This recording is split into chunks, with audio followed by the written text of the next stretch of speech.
আসসালামু আলাইকুম। একটা সময় ছিল যখন মানুষের বিপদে মানুষ ছুটে আসতো। আজ সময় বদলেছে। এখন অনেক সময়ই মানুষই মানুষের বিপদের কারণ হয়ে দাঁড়ায়। আজকের এই কবিতাটি সেই মানুষদের জন্য যারা এখনো বিশ্বাস করেন মানুষ মানুষের জন্য। মানুষের বদল। আগে মানুষ কাঁদতো দেখে অন্য কারুর চোখের জল। এখন মানুষ হাসে দেখে ভাঙছে কারুর স্বপ্নদল। আগে ছিল প্রতিবেশীর সুখ দুঃখের সমান টান।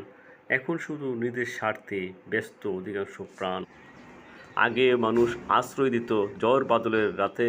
এখন মানুষ মানুষকে ঠেলে দেয় অন্ধকারের পথে। আগে ছিল হৃদয় ভরা সহানুভূতির গান। এখন যেন হারিয়ে গেছে মানবতার সে প্রাণ। আগে মানুষ বিপদে মানুষকে বাঁচাতো। এখন মানুষই মানুষের বিপদের কারণ হয়। কোথায় গেল সেই মানুষ, কোথায় গেল সেই দিন? মানুষ ছিল মানুষের পাশে, ছিল না স্বার্থের ঋণ।